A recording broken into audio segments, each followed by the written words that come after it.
नमस्कार बालमित्रांनो, आपण ग्लोबल एज्युकेटर्स नेटवर्क अर्थात जेन यामार्फत जवाहर नवोदय विद्यालय प्रवेश परीक्षेबाबत मार्गदर्शन करत आहोत. यामध्ये आजचा विषय आहे मानसिक क्षमता चाचणी. यामधील घटक आहे समान आकृती निवडणे.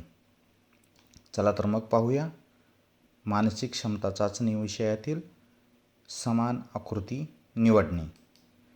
तसेच शिष्यवृत्ती परीक्षा, नवोदय प्रवेश परीक्षा आणि शिक्षकांसाठी TAT व CTAT परीक्षेसाठी योग्य आणि अचूक मार्गदर्शन यासाठी अधिक माहितीसाठी संपर्क शिवश्री लक्ष्मण काटेकर, मोबाईल नंबर 7588 020 886. चला तर पाहूया समान आकृती निवडणे. तत्पूर्वी आपण या चॅनलवरती नवीन असाल तर या चॅनलला सबस्क्राईब करा, बेल आयकॉनवरती क्लिक करा आणि ऑल ह्या चिन्हाला क्लिक करा. चला पाहूया, म्हणजेच आपणास लवकरच पुढील सूचना मिळतील. मानसिक क्षमता चाचणीमधील समान आकृती ओळखताना साधारणपणे हा घटक विद्यार्थ्यांची निरीक्षण क्षमता, तुलना करण्याची क्षमता, आकारांची ओळख आणि तर्कशक्ती तपासतो. दिलेल्या मुख्य आकृतीसारखीच आकृती पर्यायामधून आपल्याला शोधायची असते.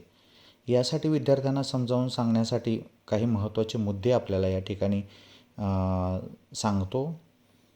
यामध्ये पहिला मुद्दा आहे आकृतीचा आकार नीट पहा. म्हणजेच आकृती वर्तुळ, चौकोन, त्रिकोण, आयत किंवा मिश्र आकाराचे आहे का ते अगोदर पाहायचे. त्यानंतर पर्यायामध्ये आकार बदललेला नसावा.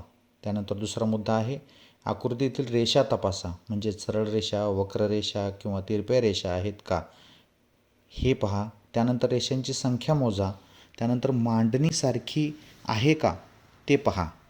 यानंतर तिसरा मुद्दा आहे दिशा, म्हणजेच डायरेक्शन ओळखा. आकृती डावीकडे, उजवीकडे, वर किंवा खाली वळलेली आहे का ते पहा.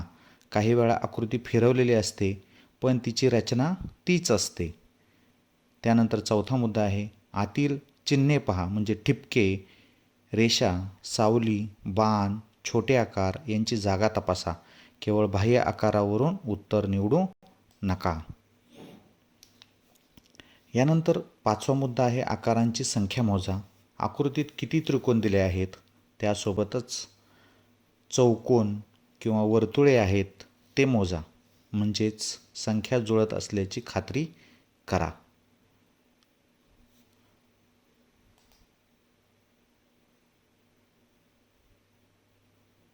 यानंतर विद्यार्थ्यांसाठी काही टिप्स या ठिकाणी देण्यात येत आहेत. आधी आकृती पहा, नंतर बारकावे पहा, घाई करू नका. त्यानंतर चुकीचे पर्याय आधी बाद करा. रोज 10 ते 15 आकृत्यांचा सराव करा. तसेच नवोदय परीक्षेसाठी विशेष सूचना, एका प्रश्नासाठी 20 ते 30 सेकंदापेक्षा जास्त वेळ देऊ नका. अवघड प्रश्न चिन्हांकित करून पुढे जा. रोटेशन म्हणजेच फिरवलेली आकृती किंवा मिरर इमेज म्हणजेच आरशातील प्रतिमा यावर जास्त सराव करा. मागील 5 वर्षातील प्रश्नपत्रिकांचा आकृत्यांचा नियमित सराव करा. आणि शिक्षकांसाठी अध्यापन करताना काही कृती कागदावर विविध आकृत्या काढून समान आकृती शोधण्याचा खेळ घ्या. आकृत्या कापून फिरवून दाखवा. आरशासमोर आकृती ठेवून मिरर इमेज समजावून सांगा. दररोज 5 मिनिटे फिगर मॅचिंग प्रॅक्टिस घ्या आणि सोप्या आकृत्यांपासून सुरुवात करून हळूहळू गुंतागुंतीच्या आकृत्या द्या. असा यशाचा मंत्र देत असताना आकृतीकडे फक्त पाहू नका, तर तिचे निरीक्षण करा आणि निरीक्षण जितके तीक्ष्ण तितके उत्तर अचूक. मानसिक क्षमता चाचणी यामधील पहिला नमुना प्रश्न काही आपण सोडवत आहोत. तर पहिल्या प्रश्नामधील आकृतीचे निरीक्षण करता समोर दिसणाऱ्या आकृत्यांमध्ये साधारणपणे ब ही आकृती आपल्याला जुळून येते. त्यानंतर दुसऱ्या प्रश्नामध्ये पाहिले असता 3 नंबरची आकृती आपल्याला जुळून आल्याचे दिसून येते. म्हणून आपण 3 नंबरचा पर्याय गोल करतो. यानंतर प्रश्न तिसऱ्यामध्ये आकृती क्रमांक 2 म्हणजेच बी आपल्याला तंतोतंत जुळते. त्यानंतर प्रश्न क्रमांक 4मध्ये मध्ये घड्याळाच्या दिशेच्या विरुद्ध दिशेला फिरल्यामुळे येत नाही, बीमध्ये मध्ये आल्यामुळे येत नाही आणि सी हा आपला रोटेशनप्रमाणे नसल्यामुळे आपल्याला योग्य पर्याय येत नाही. यासाठी डी हा पर्याय प्रश्न 4मध्ये बरोबर येतो. आणि 5वी आकृती म्हणजेच 5वा प्रश्न समजून घेत असताना यामध्ये 3 नंबरचा पर्याय आपला अचूक येतो. अशा पद्धतीने नमुना प्रश्न आपण या ठिकाणी सोडवून दिलेले आहेत. यानंतर पाहूया सराव प्रश्न. या ठिकाणी आपण समोर दिसणाऱ्या प्रश्नपत्रिकेतील प्रश्नांची उत्तरे सोडवायची आहेत व त्यावर आधारित असणारे प्रश्न समजून घेऊन आपण त्याची उत्तरे अचूक आपल्या वहीमध्ये नोंदवायची आहेत. त्यानंतर आपणास जे उत्तरसूची तयार होईल ती उत्तरसूची शेवटी सुरुवातीला दिलेल्या नंबरवरती पाठवून आपल्या उत्तरांची खात्री करून घ्यावी, म्हणजेच आपल्याला उत्तरपत्रिका मिळून जाईल. या ठिकाणी अशा पद्धतीने झाल्यानंतर पुढच्या प्रश्नाकडे आपण जाऊया. येथे दिलेले प्रश्न अचूकपणे सोडवा, म्हणजेच दिलेले प्रश्न सोडवल्यानंतर आपणास अचूक उत्तरे मिळतील व आपण जास्तीत जास्त सराव केल्यामुळे आपण नक्कीच आपल्या ध्येयापर्यंत पोहोचू. चला तर मग पुढील प्रश्न सोडवूया.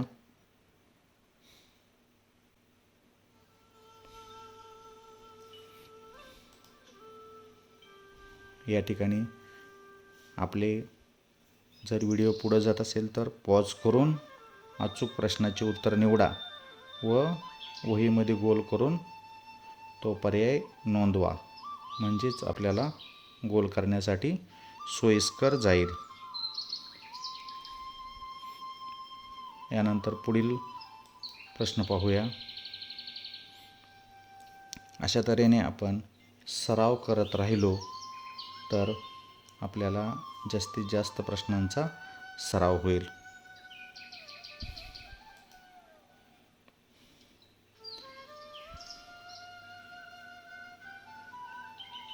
या ठिकाणी वेगवेगळ्या आकृत्या दिलेल्या आहेत आणि या आकृत्यांशिवाय शक्यतो बाहेरची आकृती येऊ शकणार नाही किंवा येणार नाही अशी प्रयत्न केलेला आहे.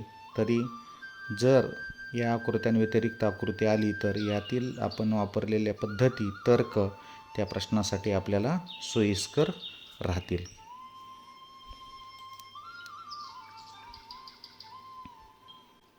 अशा पद्धतीने वेगवेगळे प्रश्न आपल्यासमोर सोडवण्यासाठी देत आहे.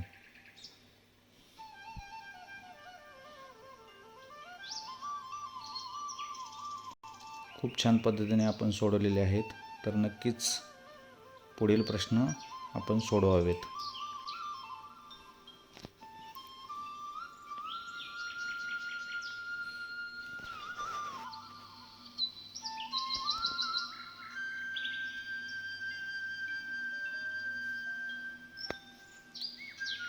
अगदी अचूक पर्याय निवडल्यानंतर तो वहीत अचूक आपण नोंदवायचा आहे. छान पद्धतीने आपण उत्तरे सोडवत आहात, जेणेकरून जास्तीत जास्त सराव झाल्याचा आपल्याला सांगता येईल.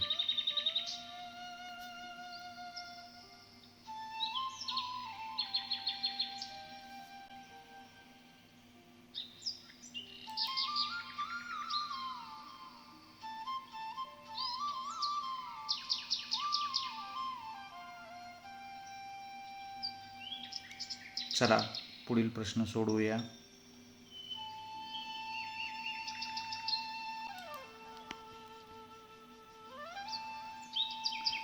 अगदी बरोबर प्रश्न सोडवत असताना आपल्याला समजून घेणे खूप गरजेचे असते.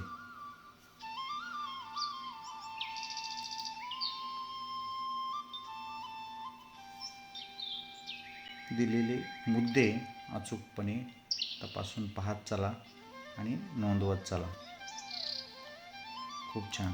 अशा पद्धतीने आपण सराव केलेला आहे.